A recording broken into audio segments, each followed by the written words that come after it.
Candidatures enregistrées en 4 heures chrono. Les dernières heures du dépôt des candidatures pour la présidentielle de novembre prochain n'ont pas été de tout repos pour le personnel de la CENI.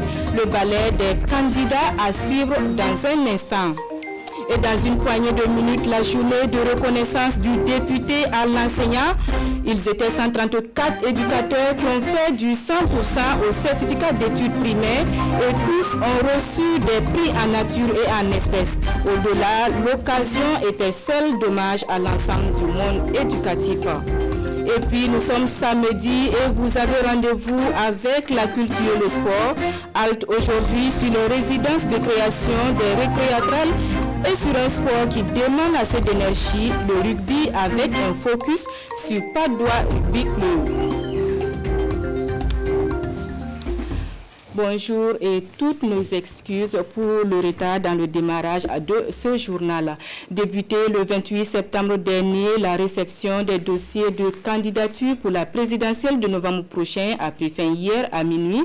Et comme vous allez le constater, les dernières heures n'ont pas été de tout repos pour la CENI qui a enregistré 9 candidatures entre 20h et 23h à 59. Le balai des candidats dans ce reportage de Ali Doubadini et Sekou Zongo. À moins de 4 heures de la clôture des dépôts de candidature au poste de président du Faso, Yibouli Lucien Boyini est candidat indépendant et se présente devant la commission en charge de la réception des dossiers.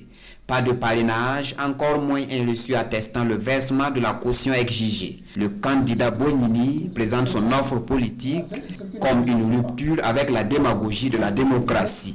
Les dernières heures sont prolifiques en candidature féminine. La Yenenga de l'éducation, comme elle se fait appeler, est dans la place. Yeli Moni Kam, candidate du mouvement pour la renaissance du Burkina Faso, propose une gouvernance axée sur une éducation citoyenne avec pour mission l'émergence d'une classe moyenne. Justine Kielem Nekoudjati est la deuxième candidate féminine à déposer sa candidature à la fonction de présidente du Faso. Il est 23h47. Ablassé Ouedraogo de Le Faso Autrement se présente. Et comme on le voit sur ces images, c'est sur place qu'il finalise son dossier. Car cela ne tienne, Ablassé Ouedraogo réceptionne son récépissé et répondra à la sortie sur la polémique de la caution. Quand on a des ambitions, il faut en avoir les moyens. Fin de citation. Puis le dossier de candidature de l'APP Burkindi, l'alternative patriotique panafricaine Burkindi. Le candidat Adama Koulibaly absent délègue son pouvoir non sans difficulté. Le reçu de paiement de la caution est ici remplacé par un chèque. Conséquence, le dossier de l'APP Burkindi est jugé incomplet. Le balai de candidature se poursuit jusqu'au bout de la nuit avec Boukari Kabori dit le Lion, candidat du Parti pour l'Unité nationale et le développement PUND. Il s'acquitte ici d'un devoir à la course vers Kosiam et pour le candidat du PUND, point de carnaval pour un dépôt de candidature et souhaite une prise de conscience des Burkinabés. Après le septuagénaire, Silver Salga, 29 ans, un âge pas conforme à l'âge minimal requis qui est de 35 ans. Mais Silver Salga se présente comme le candidat de la réinvention politique. Aruna Kindo, candidat indépendant, postule également ici au poste de président du Faso. Puis, au bout de la nuit, Koroti Mirokia Goroti. Ni caution de candidature, ni parrainage, la candidate indépendante ressort récépissé de dépôt dans le sac. Ainsi, les portes de la CENI se referment avec 23 candidatures enregistrées, dont 3 féminines. La commission de validation se réunira le 6 octobre pour sortir une liste provisoire de candidats retenus au plus tard le 10 octobre conformément à la loi, selon le président de la CENI. Balai diplomatique à la primature hier dans l'après-midi. Le chef du gouvernement a reçu les ambassadeurs du Japon et de la République populaire de Chine. Si le premier est allé parler renforcement de la coopération bilatérale, le second est allé les bras chargés de matériel de lutte contre le Covid. Le point des audiences avec Paul David Bambara et Ismaël Diloma Sirima. L'ambassadeur du Japon au Burkina est la première personnalité reçue par le Premier ministre dans la soirée du 2 octobre. Masaki Kato dit avoir parlé avec Christophe Dabiré de coopération entre le pays du soleil levant et celui des hommes intègres sur des sujets liés à la TICAD. Conférence internationale de développement d'Afrique en Tokyo. Donc, c'est très utile de discuter du développement de l'Afrique à l'avenir. Nous avons d'assurer que le Japon et le Burkina Faso se tiennent la main et apprennent et coopèrent les uns et les autres. À la suite de Masaki Kato, le Premier ministre a reçu l'ambassadeur de la République populaire de Chine. Li Xiang est également venu parler de coopération sino-burkinabé et il est venu les mains chargées de cadeaux. Une valeur estimée à 600 millions de francs CFA, composée de 50 respirateurs, 40 machines à oxygène, 100 thermoflash infrarouges et 6000 combinaisons de protection médicale et 10 000 masques N95. Ce don du peuple chinois est, selon l'ambassadeur de la République populaire de Chine, une invite à poursuivre la veille et le respect des mesures barrières, car la maladie à coronavirus pourrait refaire un bond. Savon, lave-mains et autres solutions hydroalcooliques composent le don de la Banque mondiale aux communes du Burkina, valeur du geste 900 millions de francs CFA. Le témoignage de Issa Kafando et Sekou Zongo. Des dispositifs de lave-mains, des thermoflash, des solutions hydroalcooliques, des cartons de savon, des désinfectants, c'est le don que la Banque mondiale fait à 349 communes du Burkina Faso. D'une valeur de plus de 900 millions de francs CFA, ce don vise à accompagner les communes dans la lutte contre le Covid-19. Les communes urbaines reçoivent plus que les communes rurales, mais pour l'essentiel, l'état de ventilation est déjà établi avant même l'acquisition. Pour le ministre délégué auprès du ministère en charge de l'administration du territoire, ce don vient soulager les communes bénéficiaires dans un contexte marqué par la pandémie à Covid-19. C'est un sentiment de joie et de satisfaction qui nous anime ce matin. Donc nous saisissons cette occasion pour dire merci à notre partenaire traditionnel qu'est la Banque mondiale. Ce don est le fruit d'un partenariat entre le Burkina Faso et la Banque mondiale. Le ministre délégué auprès du ministère en charge de l'administration du territoire d'exprimer toute la reconnaissance du gouvernement burkinabé à la Banque mondiale. Elle rassure par la même occasion que le don reçu sera utilisé à bon escient. Venons-en à la reconnaissance du député à l'enseignant. L'édition de 2020 a vu le sacre de plus de 130 enseignants. Au-delà des prix décernés à ceux qui ont fait du 100% au certificat d'études primaires, l'occasion était celle d'hommage à l'ensemble du monde éducatif. Le reportage de Rasmane Zoundi et Vincent Kendreburgo.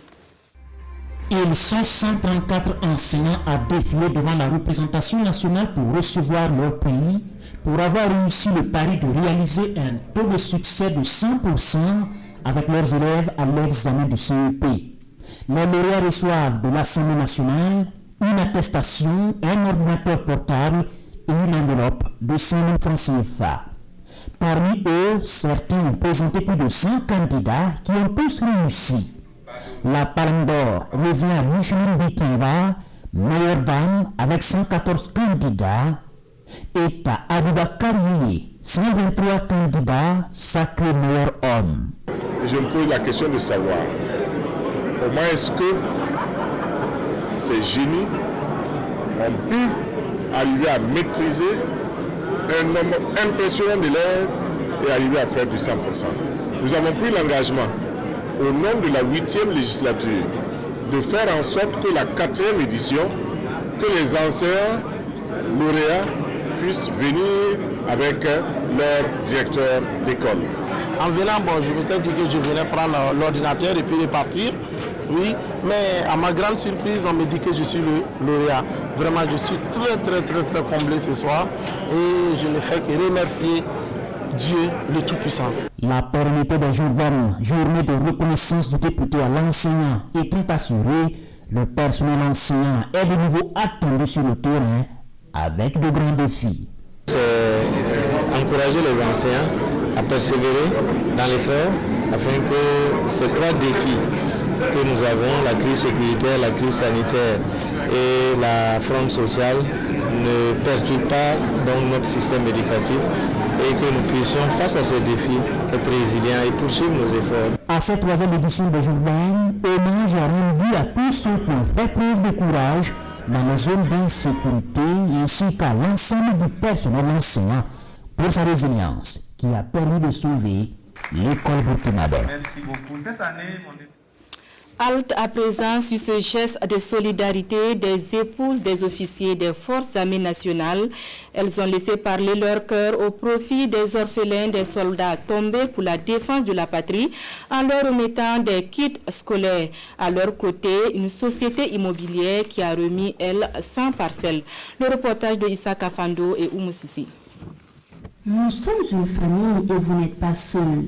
Ces mots sont de Aïssata Moungu à l'endroit de ses veuves et orphelins des forces de défense et de sécurité tombés sur le champ d'honneur.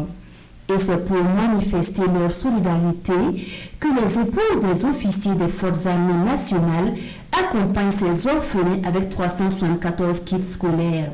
Un accompagnement qui se veut aussi un combat contre l'oubli. Et quand un membre de votre corps a mal, c'est tout votre corps qui le ressent. Donc nous avons des membres qui sont en souffrance et nous l'avons ressenti. Et nous avons voulu donner une réponse à cette souffrance. Cette réponse ne peut pas être complète. Elle ne peut pas combler le vide laissé par ceux qui sont disparus. Mais nous avons voulu soulager un tant soit peu, apporter notre petite pierre à l'éducation de ces enfants. Je suis très contente d'avoir reçu mon sac. J'aimerais avoir ça d'autres fois. À l'école, j'ai bien travaillé pour être la première de ma classe. Un acte de solidarité aussi de la part de la Société Assistance Technique et Travaux Publics. Elle offre des parcelles à 100 familles des soldats morts en opération. Personne ne peut ignorer que toute la stabilité que nous avons dans ce pays repose sur le travail de ces militaires. Donc, en tant que fils de la nation, en tant que frère de ces militaires, nous devons penser que c'est normal que nous apportons notre modeste contribution pour soutenir tous ces orphelins, toutes ces veuves. Un soutien pour tenter au mieux de témoigner compassion et solidarité à ces familles. C'est un acte fort, très très fort, à plusieurs titres.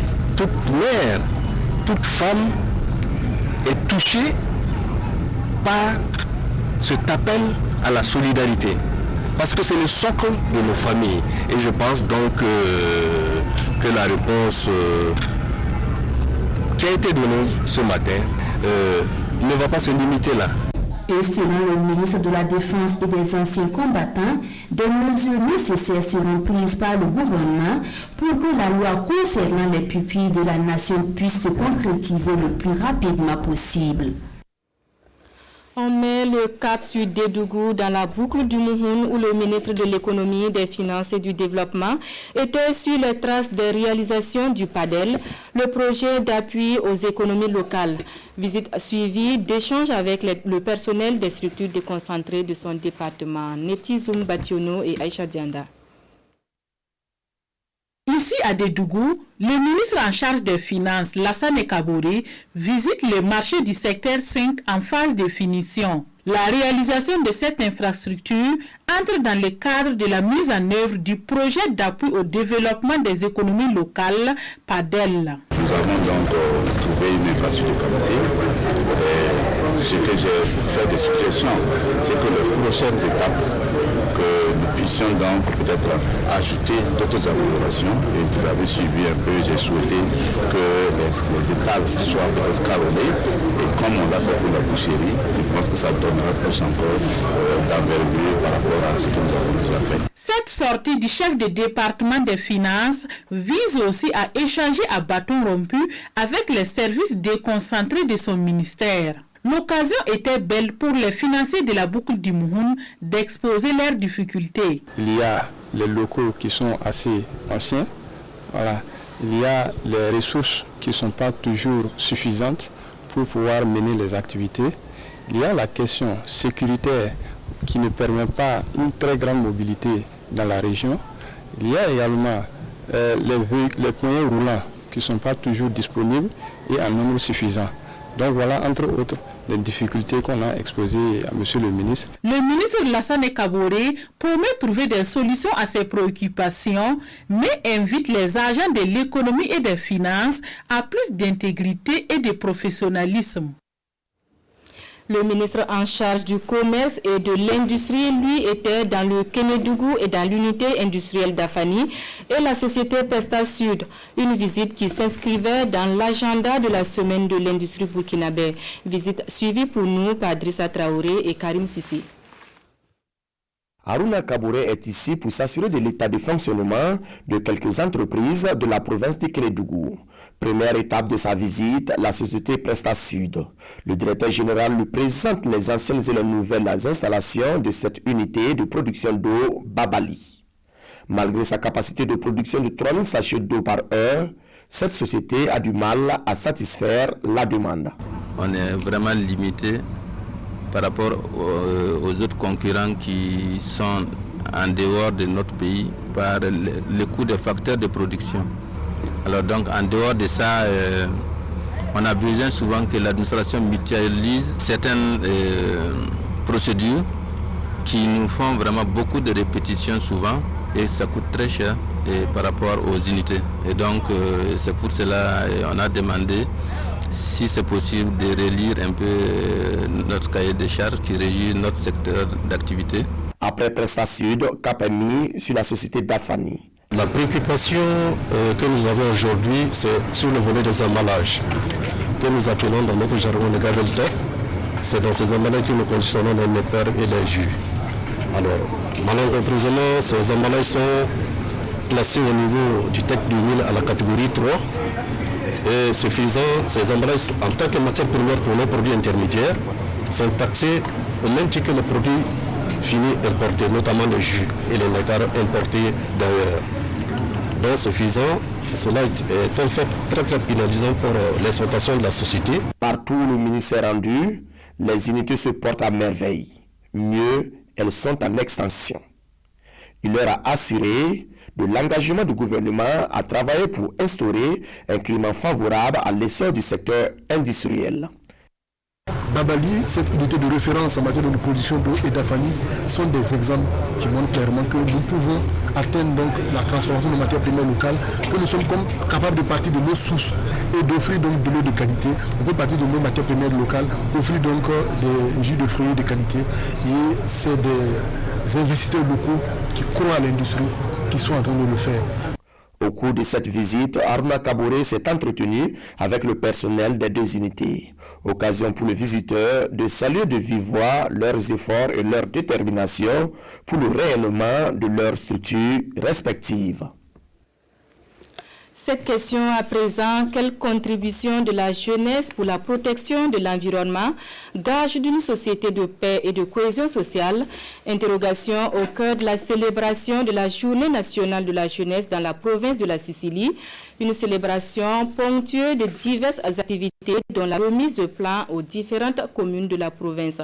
Césaire Carrefour et Aimé Solange Yigma pour des précisions. Une donation de plans aux 7 communes de la Sicile, c'est la contribution de la jeunesse de cette province à travers l'Association pour le développement de la commune de Léo pour la protection de l'environnement. Ce sont au total 1204 plans répartis en 512 par commune. C'est pour que tout un chacun, en tant que jeune, puisse se mettre dans la cadence comme nous, se rallier derrière nous pour ensemble planter des arbres chaque année pour faire face à la désertification. D'après les statistiques de la Direction générale de l'économie verte, le Burkina enregistre 469 000 hectares de terres dégradées par an. Dans ce combat contre l'avancée du désert, l'association a le soutien de la secrétaire générale de la présidence du FASO. Ces jeunes-là ont pris le problème de l'environnement à bras le corps Et c'est à dessein que nous demandons de planter utile. Le DG de l'économie verte l'a dit, vous savez très bien que la province de la Sicile a un capital de carbone assez important, mais malheureusement, il se trouve qu'à Ouagadougou, nous chauffons nos marmites avec le bois de la Sicile. Donc il faut travailler à corriger, et si les jeunes sont engagés dans ce domaine, on ne peut que les accompagner. Ce fut l'occasion pour Damboni de remettre un moulin à l'association des Loindés de Léo pour renforcer les activités génératrices de revenus des femmes. 5 jeunes de la province ont également bénéficié de bons de permis de conduire. On remet le cap sur la boucle du Mouhoun, précisément à Tougan, où l'autorité de mise en valeur de la vallée du Sourou joue sa partition dans la scolarisation des enfants déplacés internes, partition qui se chiffre à 122 tableaux bancs d'une valeur de 5 millions de francs CFA. Marguerite Douaniou. Ce geste est marqué du sceau de la responsabilité sociale de l'autorité de mise en valeur de la vallée du Sourou, des tables bancs pour accompagner l'éducation dans la province durement touchée par la crise sécuritaire qui a fait de nombreux déplacés internes. Des déplacés internes dont les enfants ont besoin d'être scolarisés. L'éducation est fondamentale pour le développement et l'avenir d'un pays. L'autorité de mise en valeur de la vallée du Sourou étant dans la zone du Sourou, tout ce que touche le Sourou nous touche. Nous avons l'obligation, à travers notre plan de développement environnemental et social, à travers la responsabilité sociétale de l'entreprise, de contribuer au bien-être de la communauté dans laquelle nous vivons. Ce sont au total 122 tables bancs d'une valeur d'environ 5 millions de francs CFA qui sont mis à la disposition de la mairie de Tougan au profit des établissements scolaires par l'AMVS qui souhaite dans la foulée de la diligence dans la répartition du matériel. Il ne faudrait pas que ces tables bancs restent sous le soleil, sous la pluie, pour faute de transmission à la base. Et je souhaiterais que cela soit fait de façon équitable pour que ça puisse être les endroits où il y a un sérieux problème de place, parce qu'on sait que le défi est énorme. C'est donc le bien-être de la communauté qui prime ici, et l'AMVS, qui n'est pas à son premier geste du genre, s'engage à poursuivre les efforts dans le même élan pour le développement holistique dans les citoyens.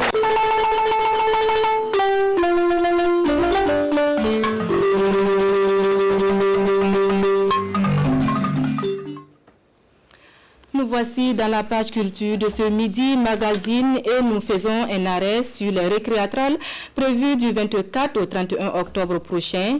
Plusieurs artistes et autres festivaliers ont déjà déposé leurs valises dans la capitale burkinabé pour l'étape des résidences. Des moments de création et de répétition suivis pour nous par Asmane Zoundi et Amadou Marcel Tou.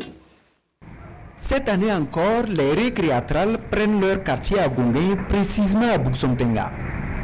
Pour la réussite de cette 11e édition, le comité d'organisation est à pied d'œuvre, surtout dans cette phase de résidence des artistes. Tout ça pour éviter que tu aies honte, que ça couche sur le couvert de honte. Comment peux-tu malgré tout ça que je ne connais pas là? Ce n'est pas exactement ça. Ce n'est pas juste, tu n'es pas juste avec moi. Qu'est-ce qui te prend? Pas toi, je me dis que je ne suis pas là.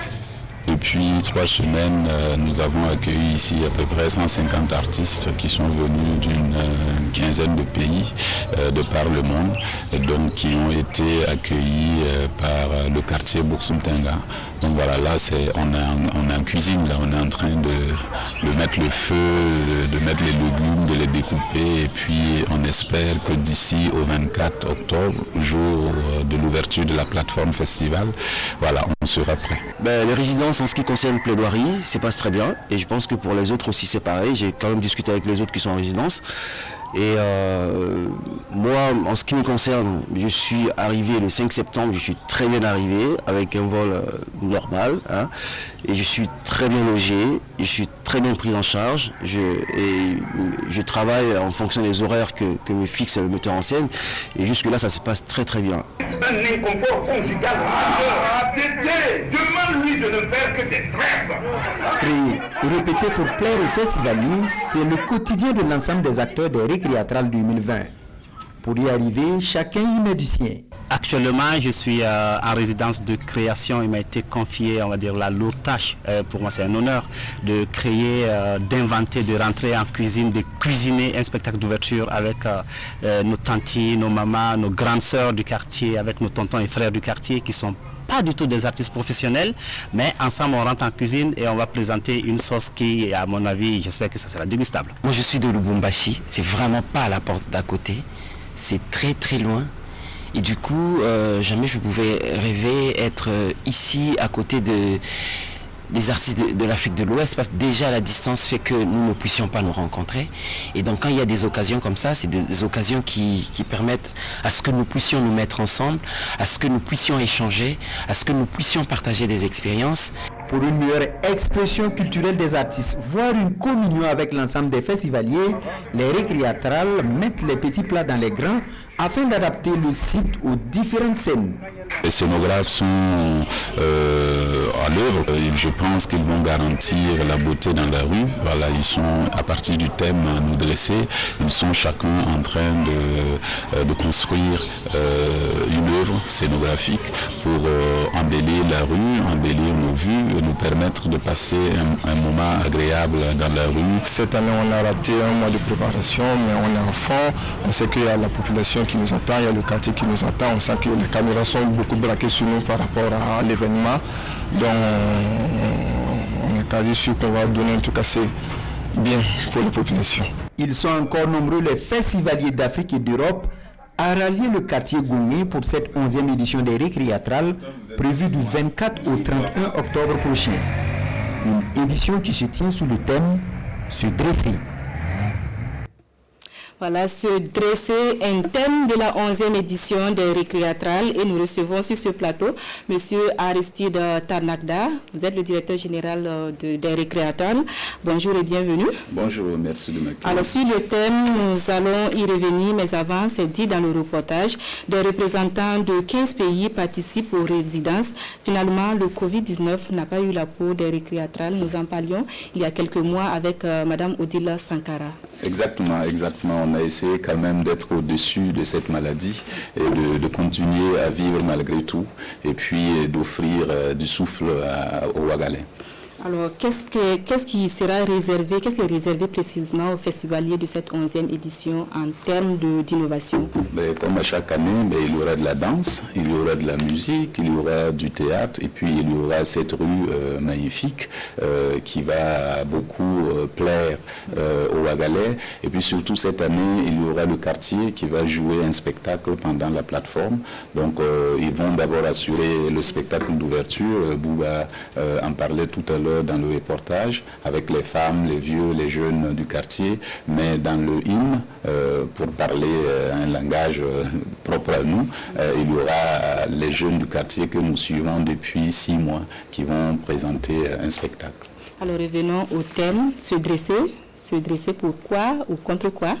Alors c'est plutôt nous dresser, voilà, pour ne pas exclure, parce que c'est une affaire commune, c'est une affaire de tout le monde, et donc nous dresser pour surtout, pas contre, pour des horizons lumineux, pour une société plus juste, plus équitable, pour un mieux vivre, pour la résilience, parce que vous savez que notre pays traverse quand même des moments difficiles depuis maintenant 5 à 6 ans, et donc voilà, il est important que nous nous mettons ensemble et que nous sachions que c'est une affaire de tout le monde. Alors comment on pourrait retrouver ce thème-là dans les différentes créations qui se préparent? Par exemple, toute la scénographie de la rue, part de ce thème, en fait. Les artistes se sont emparés de cette thématique et à partir de là, ils ont conçu des œuvres que vous allez voir dans la rue, que vous allez retrouver, mais que je parle du public, bien entendu, prolongera à travers les discussions et puis à travers leur point de vue, leur regard, parce qu'une œuvre existe aussi dans le regard et pas le regard de celui qui regarde et qui apprécie l'œuvre. Et puis il y aura aussi ces créations. Wakat, par exemple, de Serge Aimé Coulibaly, va nous parler de tous ces moments difficiles que nous traversons. Alors, quand est-ce que concrètement le public pourra déguster toutes ces belles créations que vous annoncez tantôt? Dès le 24, à partir du 24, 18h, c'est l'heure de la plateforme festival, l'ouverture de la plateforme festival. Et donc à partir du 24 jusqu'au 31 octobre, tous les soirs, de 18h à 2h du matin, parce que les spectacles de théâtre commencent à 18h. Avant, il y a le jeune public à 16h. Et puis vont jusqu'à 23h et après 23h, ce sont les vedettes burkinabés qui reprennent le relais pour animer la rue à travers le plateau musical. Alors, un bon programme. Nous sommes pratiquement à la fin de cet entretien. Un dernier mot si vous en avez. C'est inviter les Ouagalais à sortir massivement parce que ce festival est fait pour eux. C'est aussi l'occasion pour moi de remercier les autorités de ce pays qui, quand même, malgré la situation difficile, croient en ce projet et l'accompagnent. Remercier aussi la ville de Ouagadougou à travers son maire qui porte ce festival. Et donc, de dire que nous travaillons en étroite collaboration avec le ministère de la Santé, le ministère de la Sécurité, et que voilà, c'est un espace pour les Ouagalais, on les attend vivement. Bon vent à vous. Merci. Merci d'avoir accepté notre invitation. C'est moi qui vous remercie. Place à la page sport de ce Midi Magazine.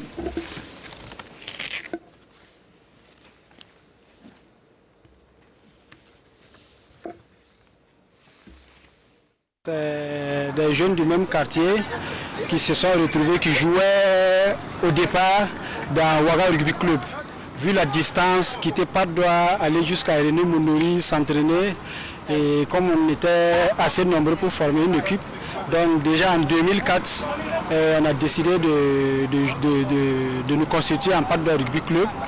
Ainsi est né Parc, club le plus capé de l'histoire du rugby burkinabé, avec 7 titres de champion en 12 finales jouées. L'histoire d'amour dure depuis 2004 et l'engouement n'a pas faibli. Les valeurs que véhicule la balle ovale séduisent toujours. Je ne connais pas un autre sport qui ait un esprit de famille comme celui du rugby.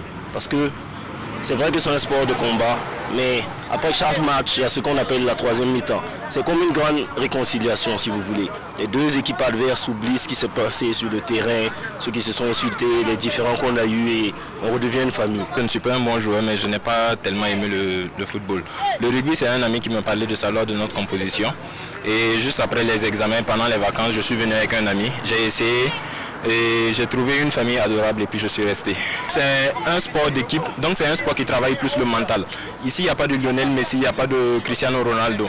Soit tu joues avec les autres, soit tu ne peux pas jouer. Avec le palmarès qu'est le sien, Padoua Rugby Club se doit de tenir la dragée haute aux autres équipes.